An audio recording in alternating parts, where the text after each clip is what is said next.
Isn't that before? Isn't that after? How, like, if we're talking about French and Indian War, right, and what it changes, we have before, we have after. So what are the broader historical developments that help make this prompt make more sense?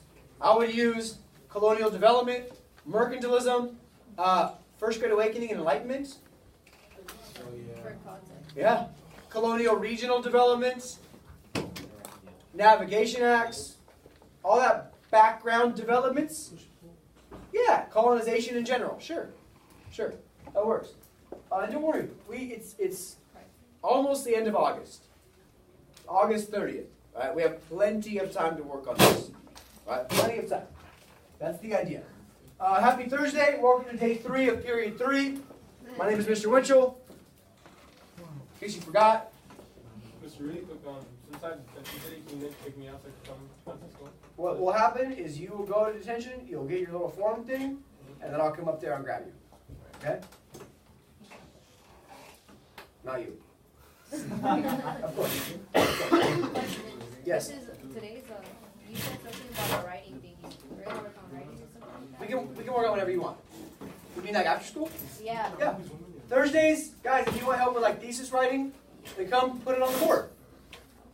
If you want help with life, come put it on the board. If you want help with salutary neglect, come put it on the board. If you're being neglected, come talk to me on the side and then we can work on it. So yes, Thursdays, it is our third Thursday. So if you want help, if you want review, if you want content support, come.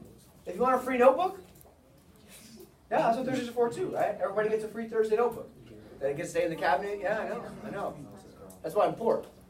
Because I have an addiction to buying supplies for students. Yes, ma'am. Today I want to end at about 5:15, 5:30. Oh, great. But I can end later. See, later. Today's hard because I'm in the process of moving, so I kind of gotta get home to get things done. I'll stay here as late as 5:30, and I'll be really happy to do so. Last Thursday, what time did I leave? 5:30, 5:40. Yeah. And then once we get later in the school year, there's more to review. Like, don't be surprised if I'm here till 6. It doesn't mean that all 35 of you that come like to be here till 6. Just that if there's still 5 people that want help, I'm not gonna ever kick you out until it gets to 6, and then you gotta beat it. We're not gonna start down that road today because that encourages him. I'm gonna just keep looking above him. Exactly. So I'm trying to help you by helping him not distract you. So I'm gonna just keep my eye level up here and we're gonna go. So today's a big day. Today's a big day. We have some really good texts to dig into today that I think you guys will enjoy. Today's the big turning point. Today is the effects of all that stuff that we talked about coming because of the French and Indian War. Right? The British are broke. The colonists have been left alone. Today is when we start talking about the waking up of that dog. Right? The British left that sleeping dog to lie, like Sir Robert Walpole said. Well, now the dog's awake. Why is the dog awake? Proclamation line. Stamp Act, Sugar Act, Townshend Act, Declaratory Act, Intolerable Acts. Every one of those wakes the dog up more, and eventually Declaration of Independence. So now we're going to wake the dog up a little bit like Josue. He wakes up slowly. Right? It's hard. It's hard on Josue to get out of bed. Right? Really hard. He has a very low bed, and he's a very big man. So the dog's going to wake up slowly, but today's a really big day. So we're going to talk about the new colonial policy. The new colonial policy. What was the old colonial policy called, Hilda? You know it. What was the old colonial policy called? I don't know. Let sleeping dogs lie. What is that policy called?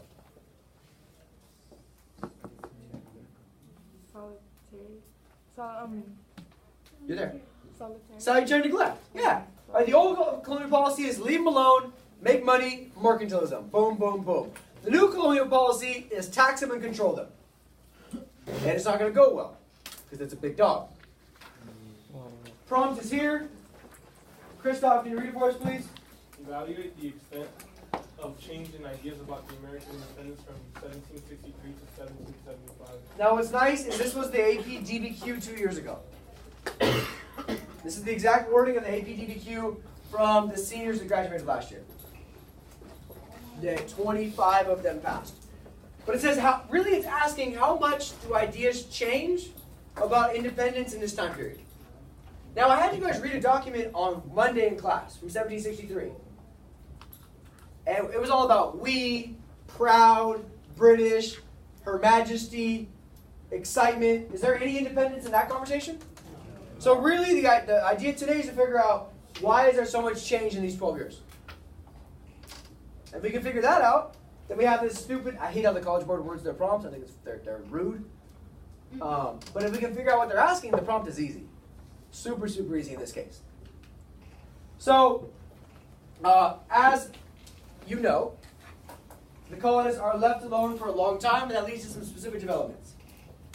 Now, there's a reason why the British are very absent. The first reason is distance. The second reason is lack of care. The third reason is economic profit. If I talk about all those, the British are like, whatever, make us money, mercantilism, raw materials. But also there's a ton of chaos happening in England. We have the English Civil War that's taking place in England. We have the Glorious Revolution that's taking place in England. So, for a variety of reasons, the British are kind of just hands off the colonists. The colonists are virtually on their own, and because of them being on their own, they're developing unique economies based on region. Right? We talked about this. Cash crops in the south, tobacco, sugar, indigo. Cash crops in the south. The middle colonies based on breadbasket farming, commerce, trade. The New England colonies built more on shipping, lumber, timber, fishing, shipbuilding, because they're left alone. By 1763, just to give you some numbers, the colonial GNP, who knows what GNP stands for? Nobody. What is it? Gross national product. Good job. Gross national product. What the colonies are producing. It's $2.25 billion, which is 1/3 of Great Britain's. Great Britain's GDP, gross domestic product, all in the network, is the biggest. So basically, long story short, it's not an economics class. There is some elements of economics in the class. Great Britain has the world's biggest economy. That's what you have to know. But 1/3 of that economy is related to the colonists. How important are the colonies to Great Britain economically? Based on those numbers. Super important. No country can afford to lose 1/3 of their economy just like that. It's a big chunk. A big chunk. But colonies are also developing self-government via colonial assemblies. Super high life expectancy. They're living a long time. They're healthy. Life is good. The literacy rates are higher than Europe. More people can read. More people are educated. But in 1763, to start today's conversation, as we read on Monday, they're still super proud to be British. Very proud to be part of this grand British Empire. Very proud. We, mother country, honor to the king. Very, very, very proud. 1763 proves, however, to be a very critical year in American history. I don't ask you to know, although we weren't supposed to know dates. Our friends did. 1763 is one of those years we have to know because of the end of French and Indian War, the Treaty of Paris that ends it, Pontiacs Rebellion that changes the calculus in the colonies for spreading out, and because of Pontiacs Rebellion, the Proclamation Line. England is saying, when they spread out, they cause trouble. When they cause trouble, we have to pay for it. Don't let them spread out. The colonists are saying, we fought the war, we got that territory, we earned it, we're going to spread out. So this butting of heads on what to do with new territory is going to cause trouble. So 1763, end of the French Indian War, forces England, because they broke as hell, to re-examine their colonial policies, to look at this idea of salvage and neglect and renegotiate what's happening. Because of this, England's going to try to put more political restrictions, more economic restrictions, to try to rein the colonists in. Again, all on the idea of profit. England's broke. Because they're broke, they need to make more money. They look to the colonists as a way to make more money, and it's going to piss the colonists off. Eventually, this resentment, this frustration is going to lead all the way to the American Revolution.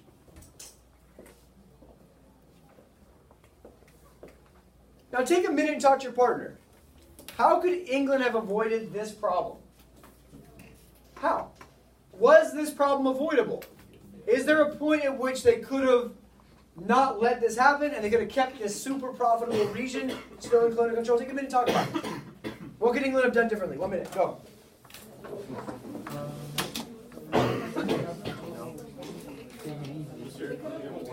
I don't, but you can get a cup and a call if you want to.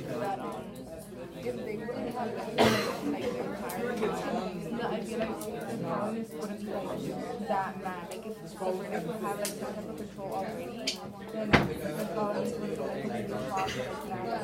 Where all of a sudden we're trying to take control. I agree. But they have put like more like basically restrictions on them, then the colonists would have formed this idea of like self-government and identity by themselves. 5, 4, 3, 2, and 1. Linda, what do you think? What could the British have done to avoid this escalation towards Revolutionary War? I honestly don't know. I just said that either they could have let them spread out. Okay. Yeah. Good. Not let them be as free as they were. Ah, so the issue comes in the early freedom. It's reasonable. It's reasonable. Kat, what do you think? The same thing. They would have taxed them beforehand instead of trying to do it when they already had their freedom. Ah, so like it's kind of like parenting or teaching. If you try to control people later, it doesn't work. All right, think back, like we have already used this example in class, but like a teacher that tries to like make things really strict in November. And you're like, girl, that ship has sailed. You are 4 months too late to try to control us because you've let us do whatever the hell we want for the last 4 months. Like the example with the dog, right? The same as a dog, but same as kids. What if your parents let you do whatever you want, and all of a sudden they get mad at you for doing whatever you want? You're like, but What? all this time I've been doing whatever I wanted. So yeah, I think the real solution to both of your points comes in the prior action. At this point, what can they do about it? Nothing. Nothing. Because I told you yesterday in class that as soon as the colonies stop functioning as a traditional colony, and they just listen to whatever the king says and provide raw materials, at that point, independence is inevitable. It's just a matter of time. You okay?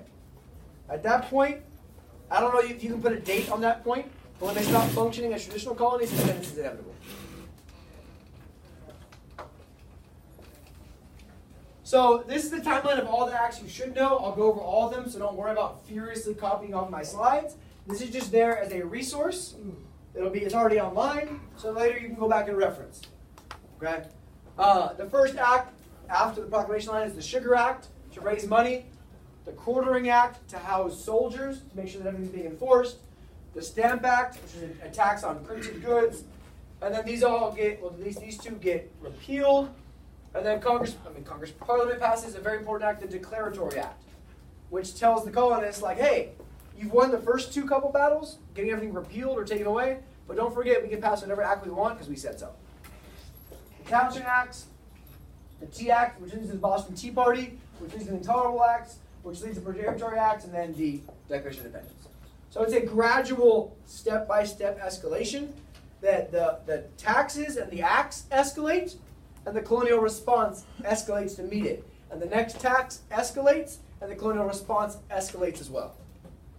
So it's nobody's fault. It's this is a legitimate, I don't know if you guys remember in the Cold War last year, this domino effect, which is not really even a real thing during the Cold War, but we'll talk about that in period 8.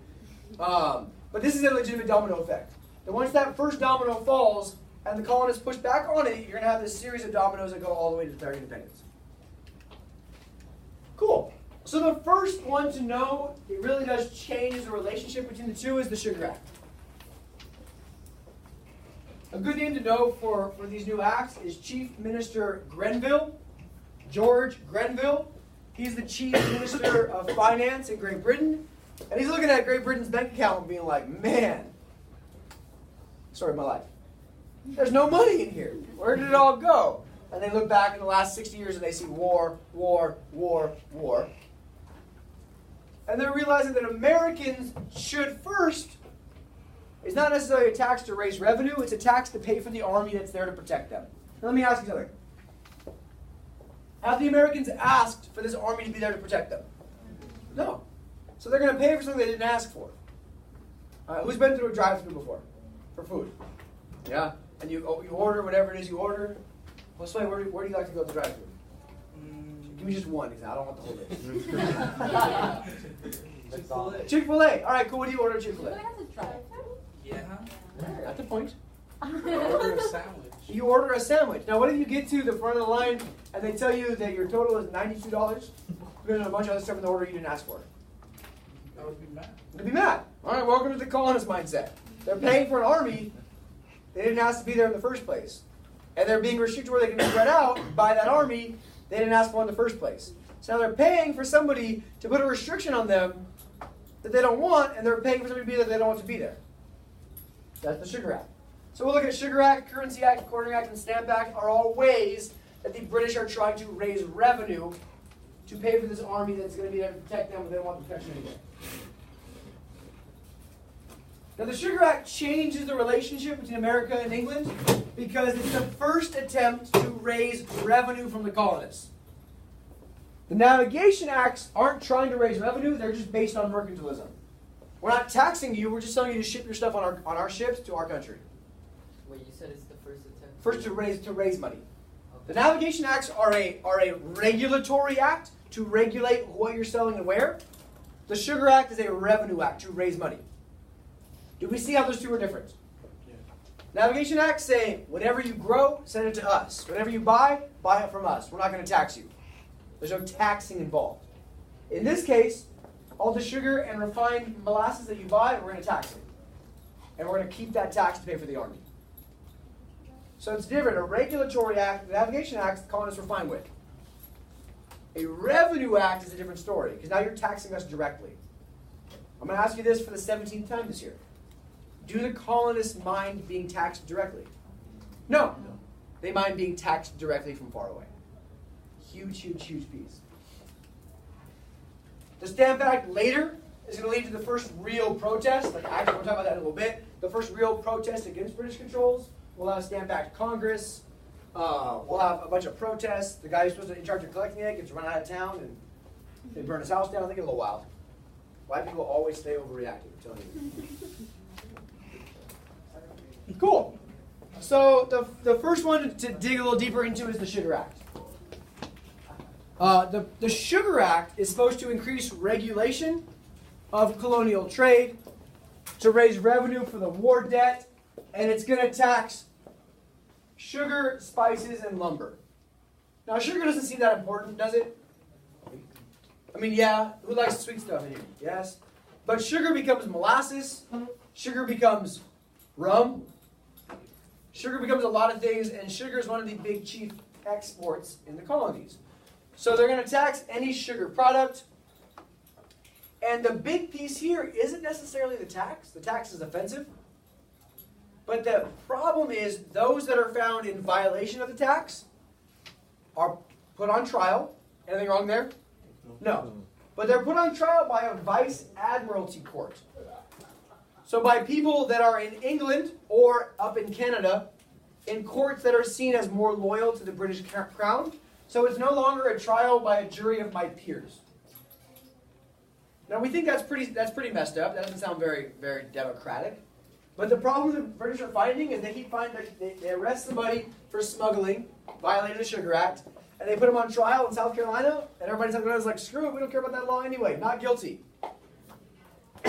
So the British start trying them in vice admiralty courts without judges or jury of their peers, people like them, and when they get found guilty, they're sent to jail in England. So they're kind of circumventing or going around the colonial justice system. Question, does Britain have the right to do this? Yeah, absolutely. Yeah, absolutely. They don't have, like, in terms of Enlightenment ideals, they don't have the right, but in terms of legally, sure. Morally, no. Enlightenment ideals, no. Legally, yes. Colonial charter-wise, yes. But the colonial reaction is very upset. They all just start smuggling because they're like, screw you, we don't care. And they start boycotting all of these things from British imports anyway and saying, fine, we don't need it, we won't buy it from you, we'll make it ourselves. So they ignore it and they get around it by manufacturing whatever it is themselves, which begins this process towards colonial economic independence, not relying on Great Britain. 2 years later, Parliament's like, it's not worth the trouble, we cancel it. To repeal means to cancel. So who wins this round? The colonists, yeah. Check one in the colonist box. Life is good. A year later, however, Parliament passes the Quartering Act. Also pretty significant. It required the colonies to provide food and living quarters for British troops. So there's no specific question in the Quartering Act. You just put notes on the column. It's fine. You should still know it. Why is this going to be especially offensive? To feed and house British troops. That's not their responsibility. Sure, it's not their responsibility. Why else? Jair, what do you think? And then I'll come here. Why else is it going to be especially offensive to the colonists? Because they're making them like pay taxes for like things like sugar and stuff, and then they're gonna have to feed other people. Okay, partially. Talk to me. They're already paying for the army, and plus they have to give up their own supplies. Yeah. And do they want the soldiers there? No. So now they're having a direct tax to pay for soldiers that the whole domino effect from our perspective looks ridiculous. You're already taxing us and telling us where we can't live. You're having the army here to make sure that we're following, and now we have to feed them and house them ourselves? Interesting. The colonists argue like, hey, French and Indian War, that's over. The French are gone. Hey, Pontiacs Rebellion, that's over. We're done with that. You're not letting us spread out anyway, so who's the army here to protect us from? Who is the army here to protect us from? Isn't that why the army exists, to keep us safe? Nod at me, yes. So if that's the case, who is the army keeping us safe from? Ourselves? But you're not wrong. That's what the colonists look around and saying, like, wait a second, there's no external threats. France is gone. Spain's no threat. There's no Indian rebellion. We're not in any trouble. We're not spreading out. There's no conflict. Why is the army here in such great numbers? And then if they're here, why are we feeding and housing them? They're there for when they rebel, right? Ah, they're there in case they rebel. That's the argument. Is that the purpose of the army? In the colonist mind, no. They're here to keep us safe. But the next question is, safe from what? Interesting. The worry is this presence of a standing army, and the colonists are worried the real reason they're there is to oppress them, to keep rebellion down, which is accurate. But the British justification is like, no, they're there to keep you safe. That's why you got to pay for them. So really what the colonists are paying for is their own oppression.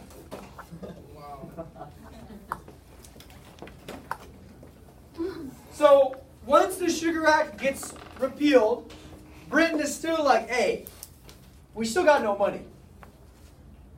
Here's an idea, the Stamp Act.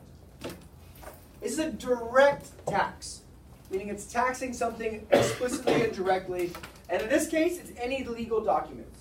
So any marriage license, any legal contract, anything. If you want it to be a legally binding document, it needs to be stamped by a British stamp. So really, it's hard to get our minds around, but legal documents are very important. Agreements, contracts, work contracts, wills for people that died, will and testaments, before your stuff goes. Any legal document needed to have a British stamp. You got to buy a royal stamp to make it official. The colonial protest here, I argue the Stamp Act is really a big turning point in the colonists. Because what it does is it unites the colonists against a very, very single issue. The colonial protest changes from a kind of a gentry movement, from the rich, to a mass protest by everyday common citizens. Because the Stamp Act is going to impact everybody.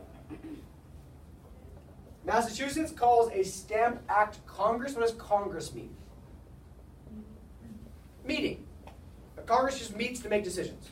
So they're going to call a Congress about the Stamp Act, and they're going to invite members, not just from Massachusetts, but from every colony. Hey, New York, you're coming. Rhode Island? Just liberal sewer. Right? Georgia, South Carolina, North Carolina, come talk to us. Let's figure out what to do about this Stamp Act. So it's one of the first times where we actually see colonial unity, where we see people coming out together as colonists, not as Virginians, Georgians, South Carolinians, New Englanders. So it's one of the first intercolonial. What was our last intercolonial meeting or attempt at one? The Albany Plan. Yeah, did that work? No, but it sets this precedent that when we have an issue, we can come together and solve it. Yeah, join or die, and they died. And they're gonna send a petition. Petition's very important. We're all gonna sign it. We don't like this tax, get rid of it. Sign it, sign it, sign it, sign it, sign it, and they're gonna send that to the king. Now that demonstrates to me two things though. One, that the colonists are united against it, but two, they still really see themselves as British. Because they're not revolting or rebelling, they're using a legal document, a petition, part of the English Bill of Rights, and they're sending it to the king to change things. So they're still operating fully in the British system of government, the British system of protest. Yes, ma'am.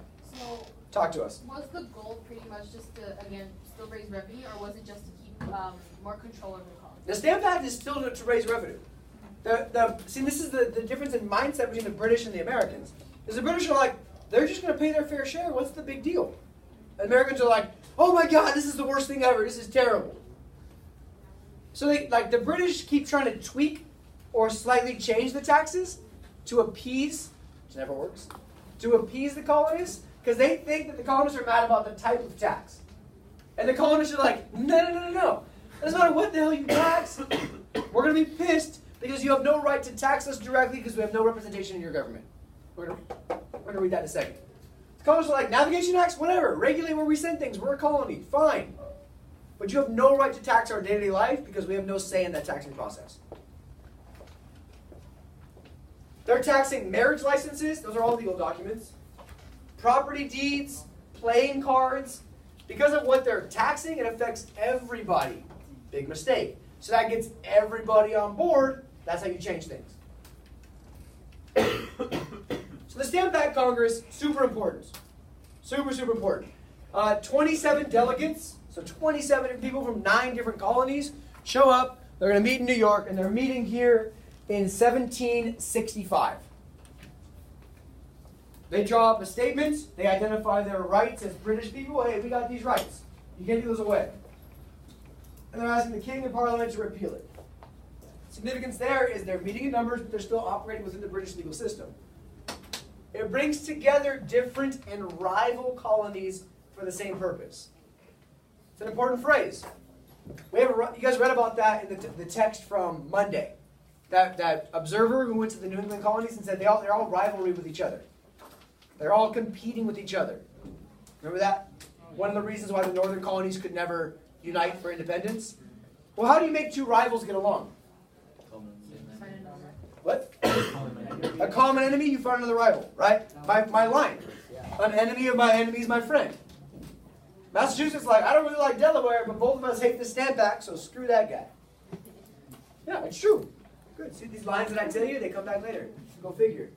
Almost like I know what I'm doing. Almost. Not crazy, but this is a tiny, small step towards colonial unity. Towards this us against them idea.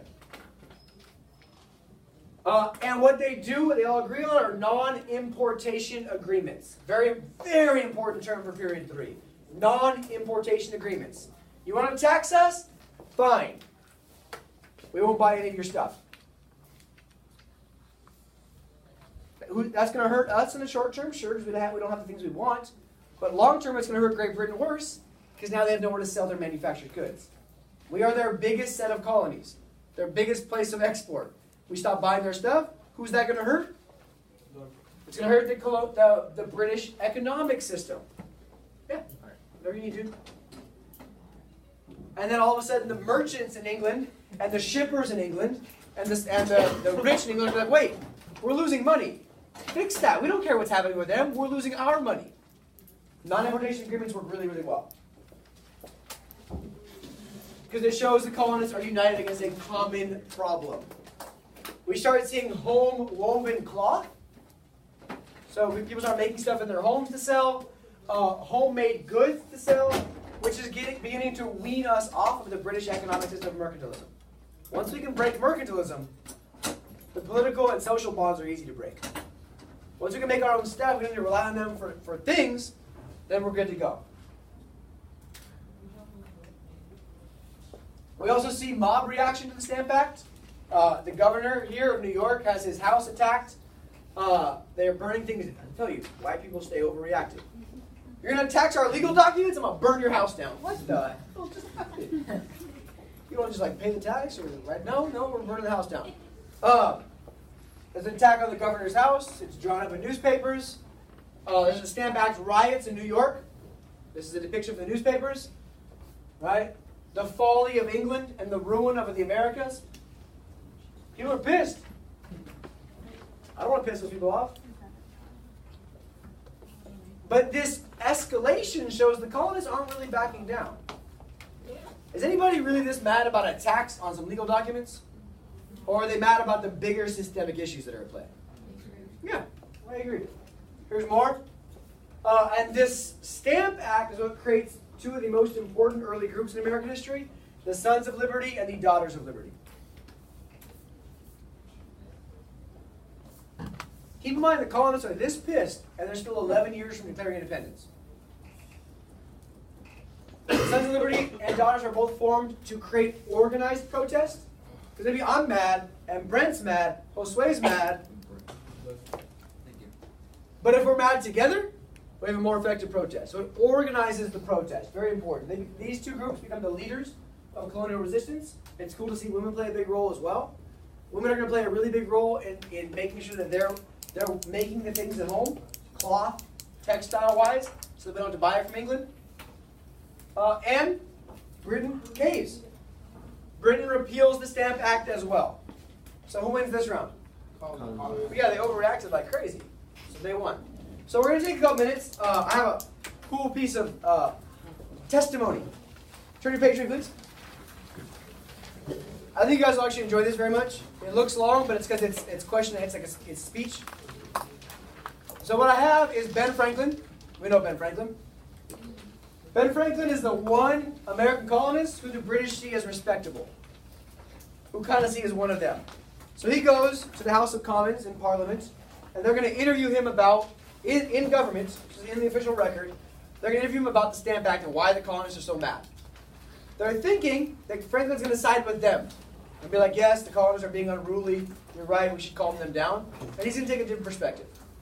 So the Q's, obviously, are the questions. The A's are his answers.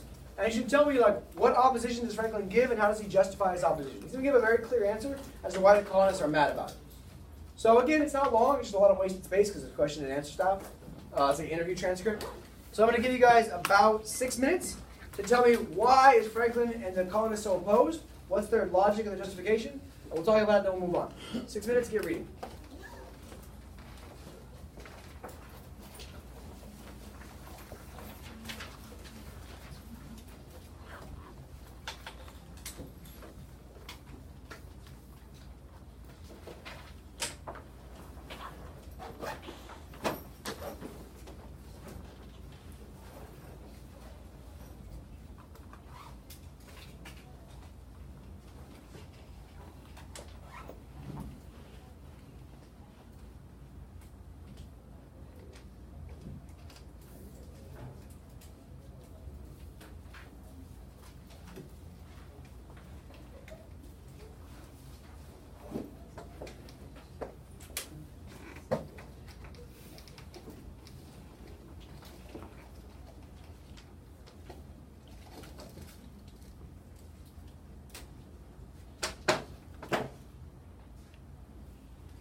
good testimony. I think it's enjoyable.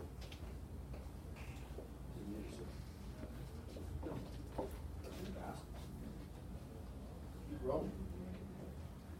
Got better hair than me, you can go that. I got it.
About a minute left. So what are his issues with the tax and why?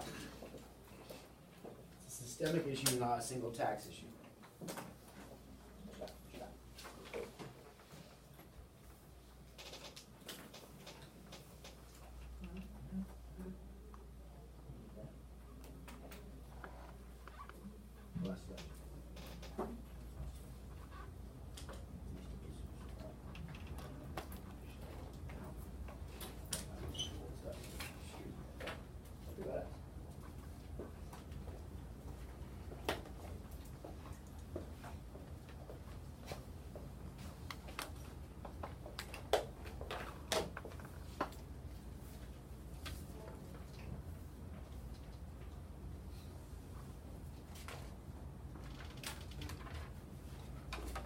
Seconds to wrap up. Please have something to share with the person next to you about what he's so offended about and what the result's going to be. All right. Good job, guys. That's really good stuff. Underlined, annotated, and written down. So just take a minute and a half or so. Talk to the person next to you. What are his issues with the tax? Is it the tax he's worried about? Is it the system he's worried about? And what are the colonists going to do about it? Go. Chat it out, baby.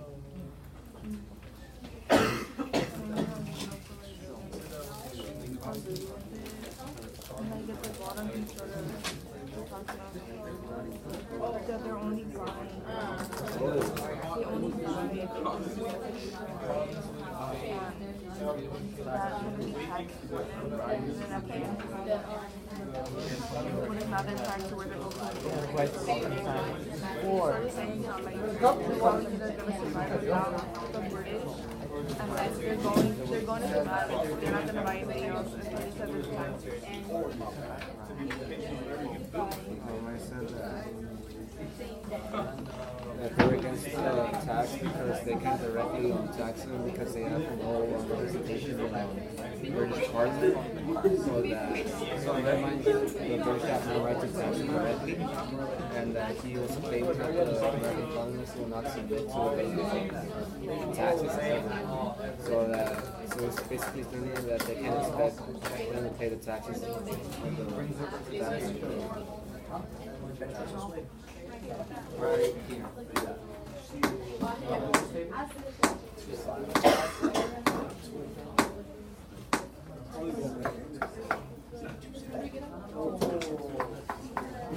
All right, so let's talk about it. Jonathan, talk to me.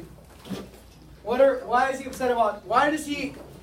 Not his upset in his emotion. Why does he point out the colonists are so mad about the tax? Because they haven't been taxed before. Okay, they haven't been taxed before. Good. And what about this tax is bothersome according to him? Santos, talk to us. They're not represented in the parliament. They have no say.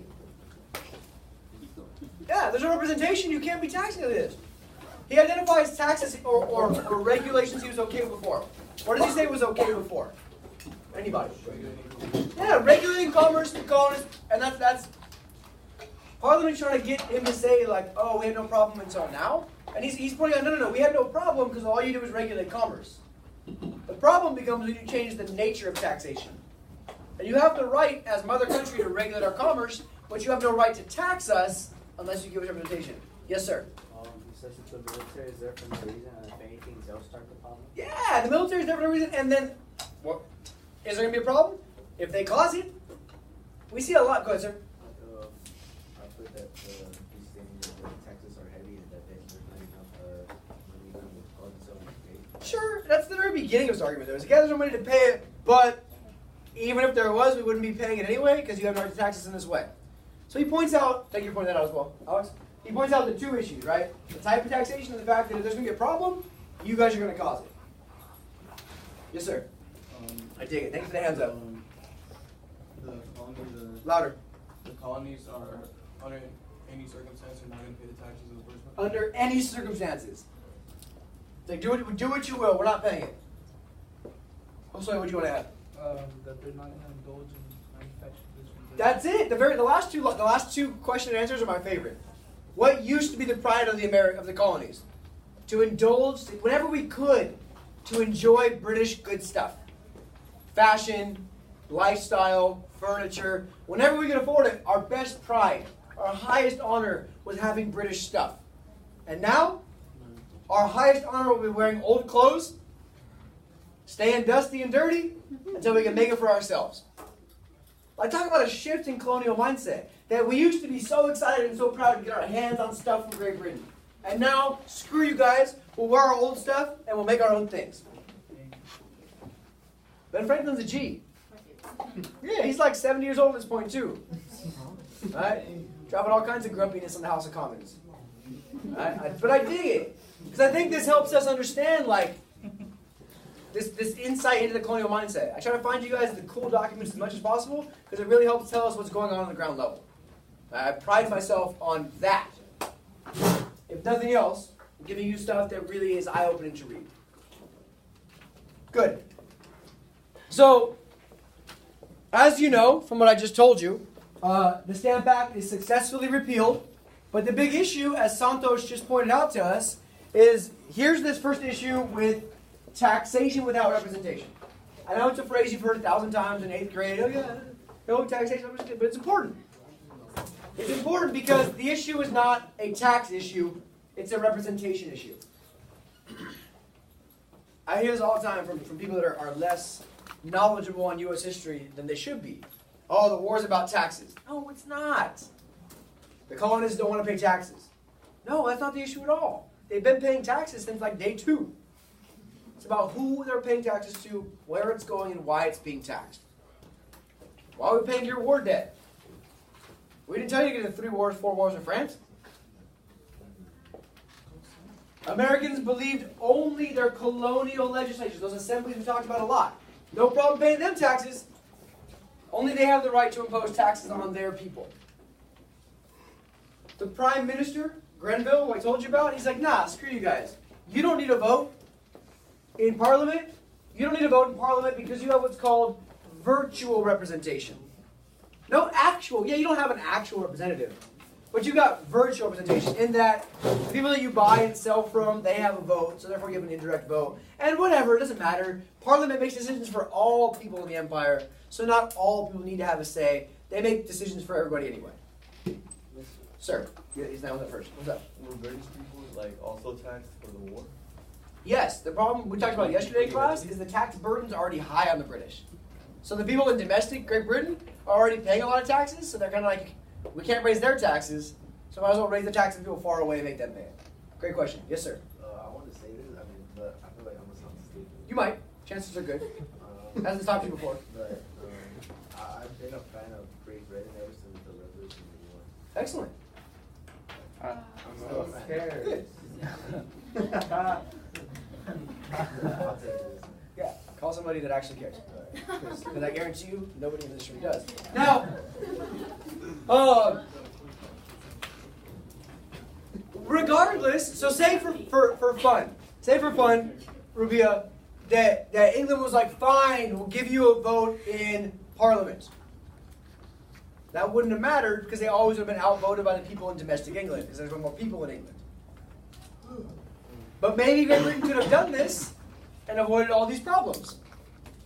It's a thought, right? If you want representation so bad, fine, here's representation. You'll always be outvoted because there's more people from Great Britain than England. But Great Britain's like, no, you don't need that. So by simply dismissing the colonists' complaints, all you're doing is making that dog more angry. Yeah, that's annoying dogs, man. So after repealing the Stamp Act, who wins this round? The colonists. Yeah, we got it repealed. Sugar Act, repealed. Stamp Act, repealed.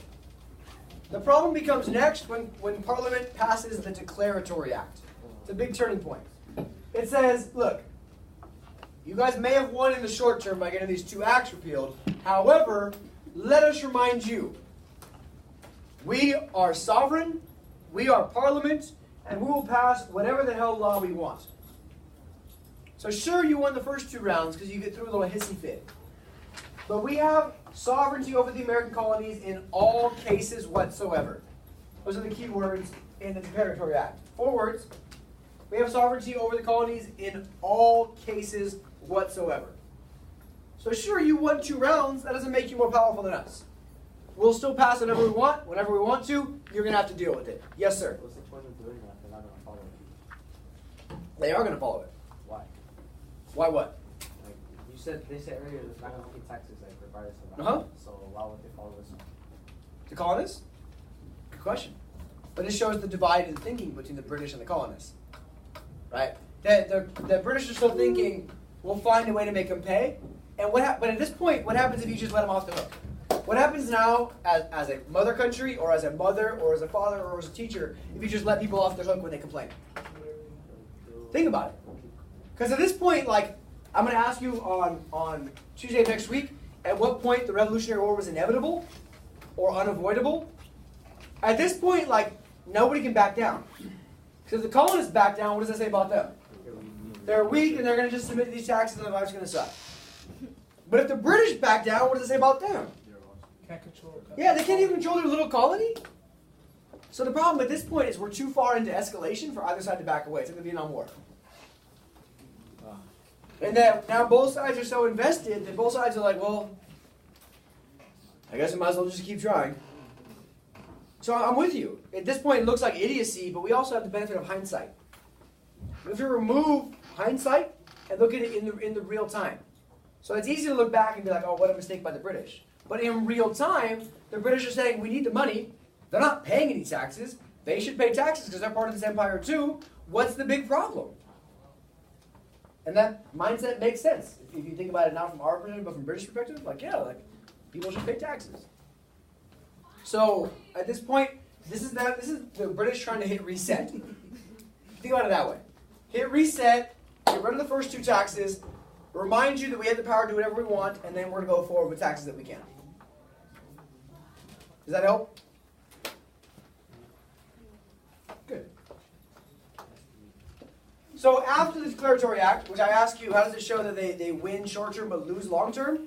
Because the Declaratory Act reminds the colonists, like, oh, wait, you are submissive and we'll pass whatever we want. And they do. Because the next act is much rougher. It's the Townshend Acts. The Townshend Acts are, again, to raise revenue for royal colonial officials, to pay the British people that are in the colonies that the colonists don't want in there anyway. Like it's like your parents going out of town and making you pay your babysitter. I don't want to pay a babysitter. I don't want the babysitter here anyway. I'm grown, right, Christoph? Decide moves like that, you better be grown. So, you're in shape today? Good. It's been about a month. Nice. Your monthly shape? Hmm? Yeah, same. Yeah, Well, it's only been 2 or 3 weeks. Brett's like Same. Brett also he shaved both hairs. My man. Cool. So, the Townshend Acts are going to raise revenue, again, for officials to be in the colonies that the colonists don't want there anyway. It's going to tax glass,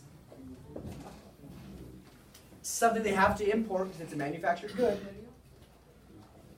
It's going to tax tea, an import. It's going to tax paper, an import, lead, an import, and paint, an import. Let me ask you, where do the colonists have to buy this stuff from? Great Britain. Because of, I know, stores, thank you, for your shining intelligence. I said that. I said Great Britain. I said stores. My bad. He's complaining I'm not talking trash to him. So, Cortez, where do we have to buy this stuff from? Why? Because it's their manufactured goods, mercantilistic. Mercantilism. So, what Great Britain here tells us why the Townshend Acts is a big deal. They tell us, you have to buy stuff from us because of mercantilism, and we're going to tax it to piss you off. So we can't buy it from anywhere else? No. And you're going to add a tax on it anyway, even though we have to buy it from you? Yes. So now this is more than just mercantilism. But this is mercantilism and taxation, which in a sense is kind of like double taxation. Because we're already paying more because we have to buy it from Britain, not someone else, and now you're going to tax it again. Is this where the non-importation? Yes. And this is where non-importation becomes a much bigger deal.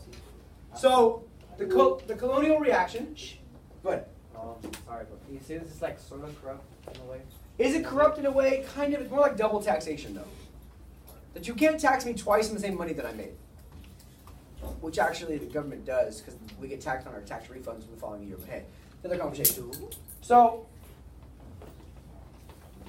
in a sense, it's not corrupt.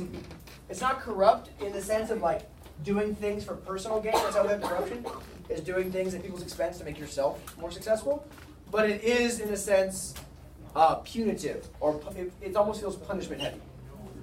But the reaction is strong. The Sons of Liberty organized a colony-wide boycott, which says we'll just stop buying all things from Britain. If you want to be rude, fine. The Massachusetts publishes a circular letter from James Otis, an important name, and Sam Adams. Who's heard of Sam Adams? Why have you heard of Sam Adams? Abigail. Why else have you heard of Sam Adams? Beer. Sam Adams makes beer. So Sam Adams, have you heard of Sam Adams brewery? Yeah, it's commercials all the time. Don't drink it; it's terrible beer. Don't drink it all. So, and this is when, and Sam Adams is an important name going forward because he's going to get really involved in the patriot cause. Sam Adams is a failure. He's a failed lawyer. He's a failed merchant. He's a failed husband. But he's a really good revolutionary. He's very persuasive. So, they're going to publish a circular letter, which is written protest against the Townshend Acts. And it just demonstrates that I don't care what declaratory act you passed, we're not going to listen to your taxes. Cool, you passed a declaratory act to remind us you have power. Good for you. But we're not going to burn down tax collectors' houses. We're just not going to buy your stuff. You're taxing all these imports? Cool, we just won't import them.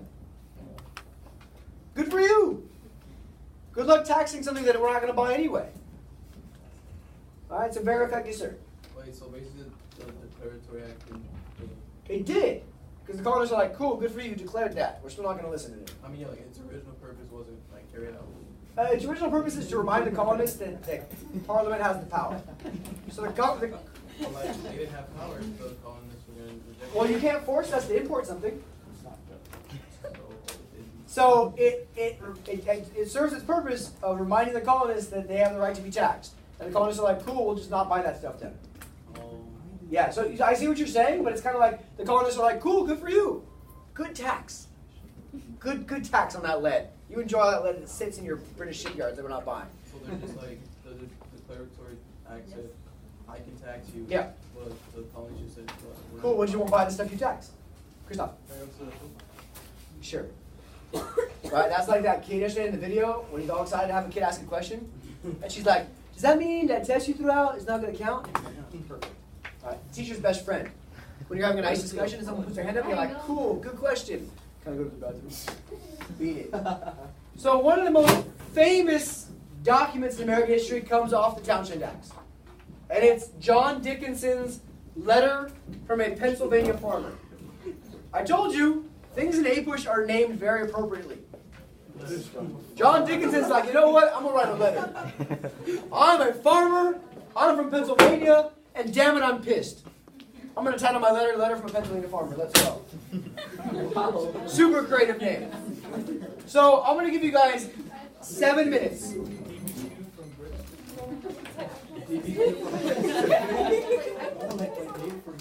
You're going to have 7. You're going to have 7 minutes and 30 seconds to read the excerpt of his letter. It's much longer. He writes 3 of them. This is part 2. Part 3 is titled Part 3. And he's just very anti-Stamp Act, anti-Townshend Act. He's going to tell you why. So read it. I have 3 questions for you. Go. Read quickly, read effectively.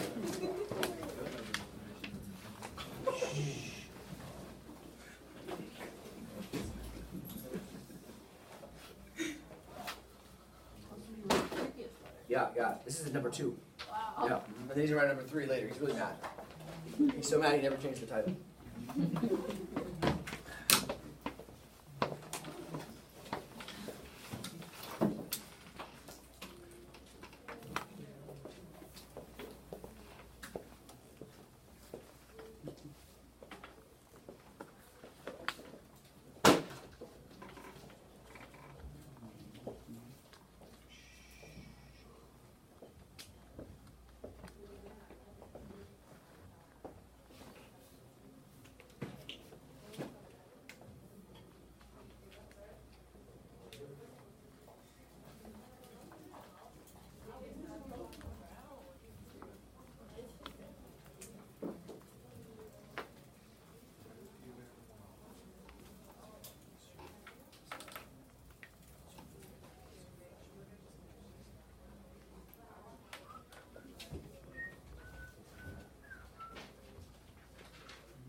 I like this letter from a Pennsylvania farmer.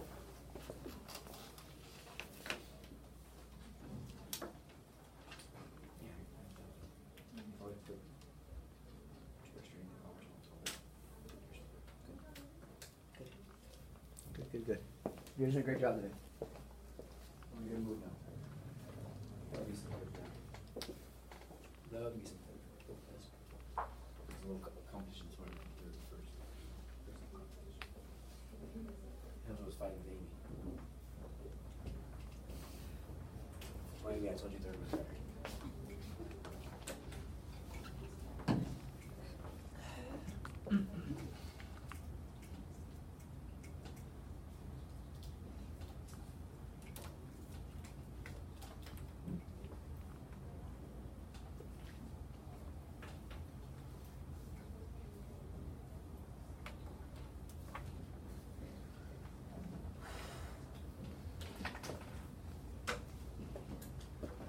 Those three questions get answered.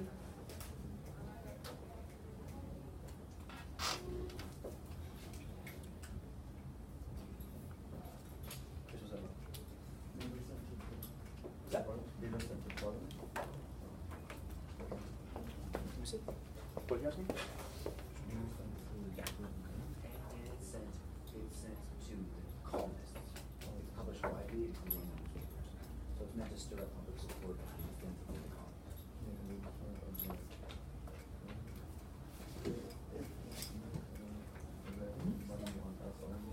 So that's something. That's key though, right? So that very language is no longer we. Yeah. There's a lot of value in just digging into that language. That at what point does it stop being like we and us and starts being us and them? And this letter's a phenomenal. I would. This is one of the first. In terms of like famous documents that actually get replicated and published. 1767.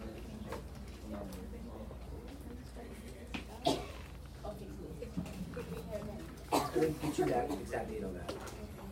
Because there's three of them, so it's going to be.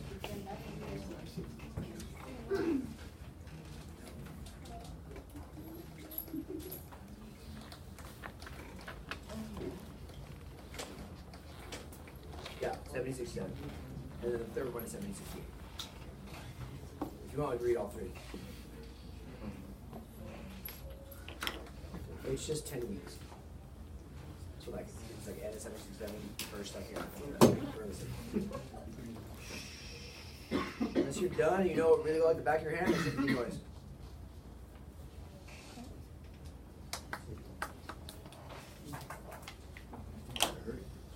You got 2 minutes. Oh.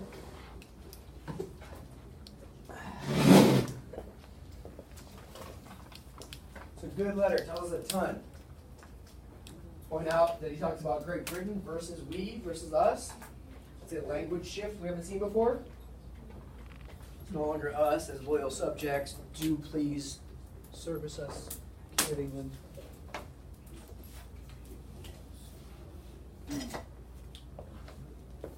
Good job, guys. Good job.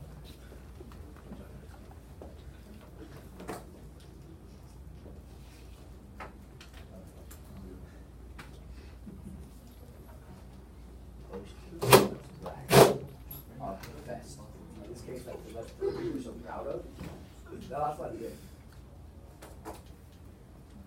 That liberty that we always talk about. It's just astounding.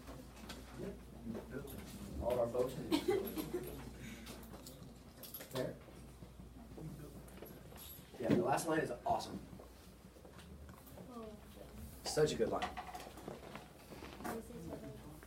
Yeah. That they can do what they want without our consent and our boasted liberty. So what do we brag about so much? But it sounds too much. We let them take our money, do whatever the hell they want, and we don't think about it. We should. With that? Yeah, but. What's up? It's a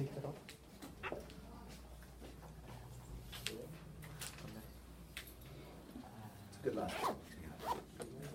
Good last line.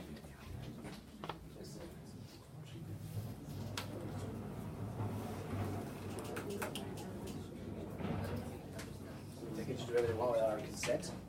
This liberty that we always talk about and we're boasting about, and we just put a sound. It just works. Elian, what do you want?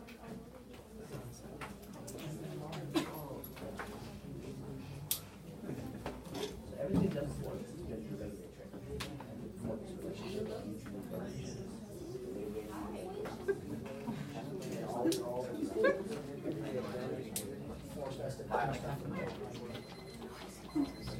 All right, let's talk about it. Let me get your eyes up, please, because I think this letter tells us the entire story in like 3 paragraphs. The first paragraph, he explains, not the intro, but the first paragraph, he explains mercantilism. He says all this time, until the Stamp Act, everything they've done has been to regulate trade. They've made us buy stuff from them. They've made us sell stuff to them. And it's attempted to create what he calls a mutually beneficial intercourse between the several parts of the empire. That they benefit, we benefit, everybody benefits. However, this new innovation is very dangerous. Now, they're taxing things and also prohibiting us from getting them anywhere else. You can't tax us on goods and not let us buy them anywhere else. That's not fair. On and on and on. If Great Britain can order us to come to her for necessities we want and order us to pay what taxes she pleases before taking away, we are as abject slaves as France and Poland. So if they're going to tell us where we have to buy them from and also tax us, that's not fair.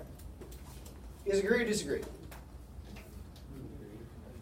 But I think the last 2 lines are most telling.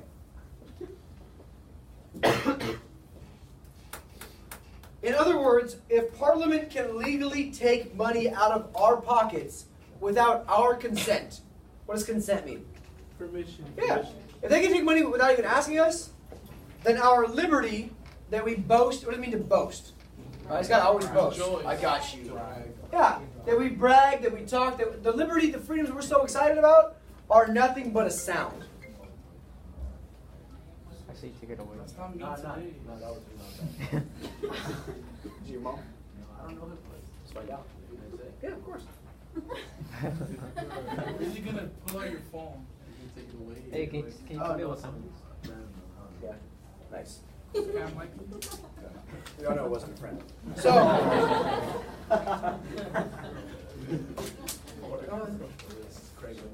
nope, nope, nope.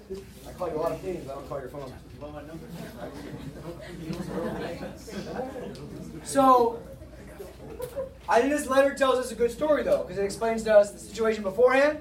It does a really good job of doing what? Context. This letter does a really good job of explaining context. These are my complaints. This is the background for why these are my complaints. This is a good Bush essay. He gives you the context, he gives you his argument, and tells you why. Think about that. Those of us that struggle with context, it's helpful. So look at the way he does it. So, moral of the story, who's the audience of this piece? Who's he writing this to? He's not writing it to England. He's saying we, them. Yeah, but I was talking to Chris about this, in that the language matters. Because in the language, it changes. Compared to what we read after the French Indian War, when it's like, we, proud, Great Britain, mother country.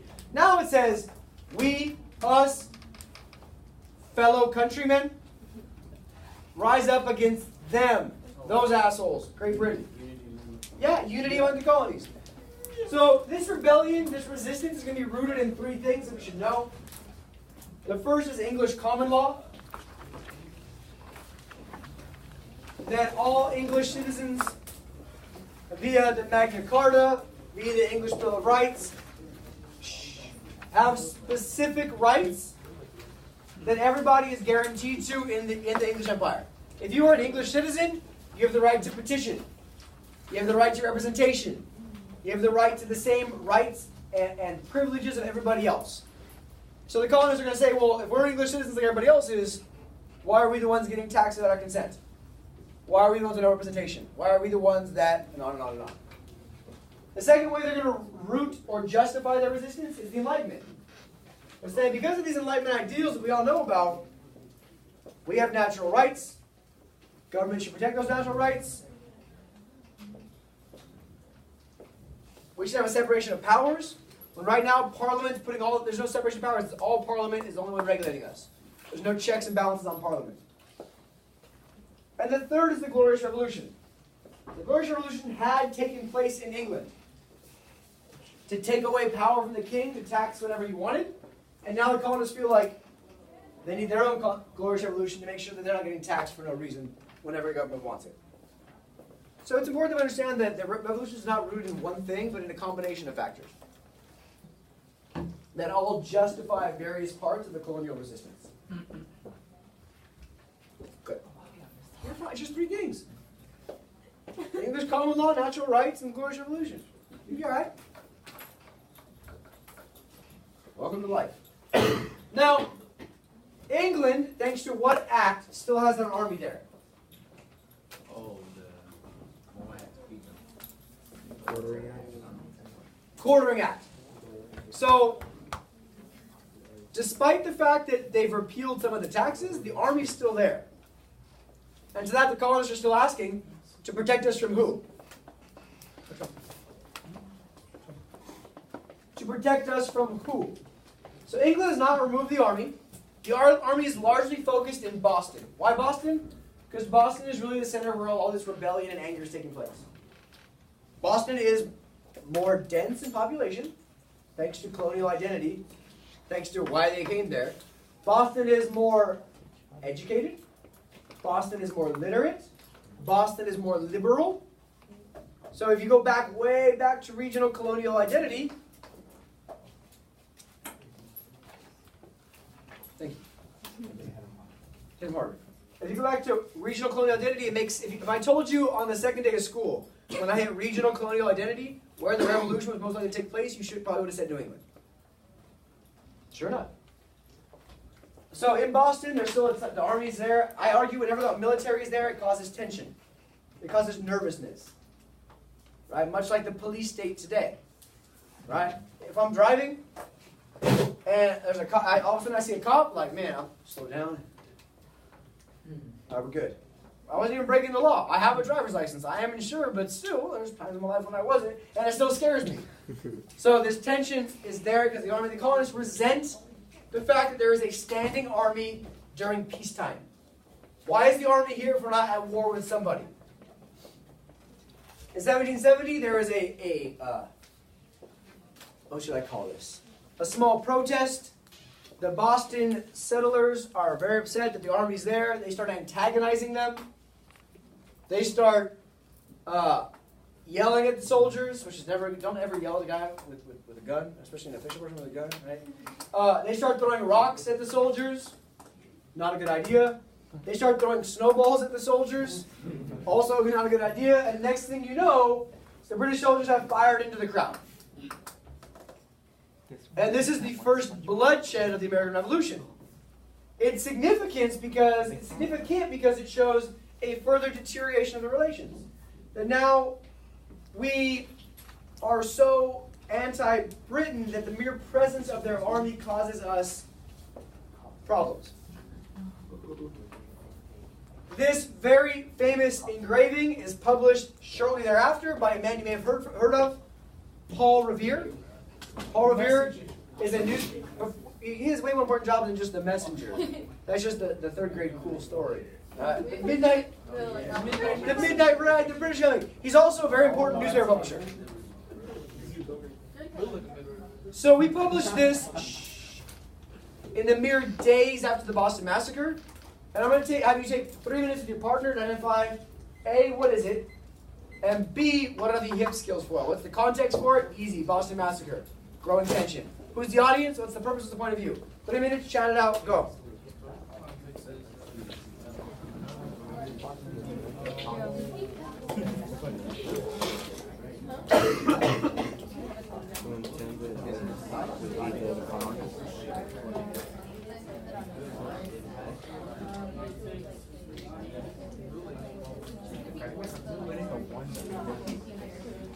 Is it purpose or Extremists. Those that really want to purpose is trying to like encourage or influence other colonists to join Yeah, there you go. I heard it like 50,000 times. The Radical Republicans. The Bloody Massacre. And then something else.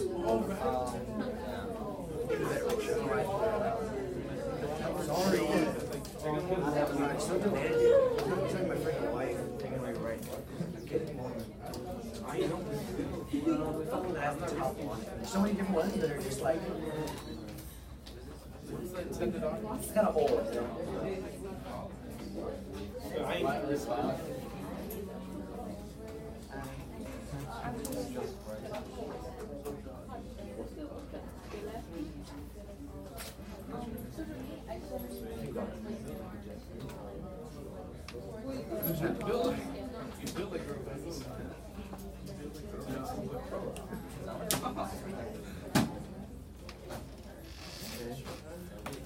Where's that today, Mrs.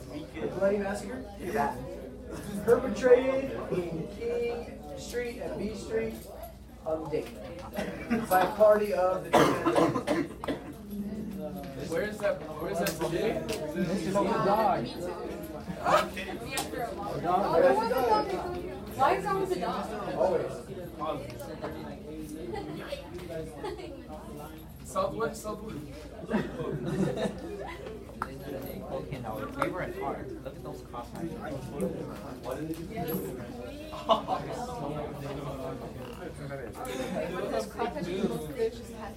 They're still on. They got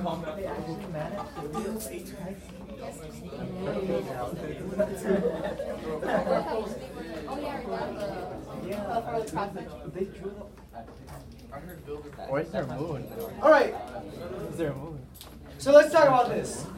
First of all, who is the audience of this? What are the different colors? Yeah. This is geared directly towards, let's make it more specific than the colonists, more moderate colonists. Those colonists that are kind of on the fence. Do I like independence? Do I like being with Britain? It's meant to sway that middle group.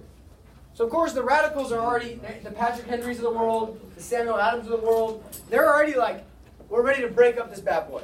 But it's this moderate group, it's intended to them. Look how bad the British are. This is terrible. Let's look at some other things that are worth noting here. I zoomed in for it. It's a nice version here. Look at the title. The Bloody Massacre. What does that imply, the Bloody Massacre? Dozens of people died. It was like 4 people died. And they're the ones who were throwing rocks at the soldiers anyway. Not a good idea. Don't throw rocks at me. I'll towel snap you in the kneecap. Don't throw rocks at soldiers. Right? What if we went outside today and we started a protest outside and the cops showed up and all of a sudden we started throwing rocks at the cops? Ideally, they beat us with sticks.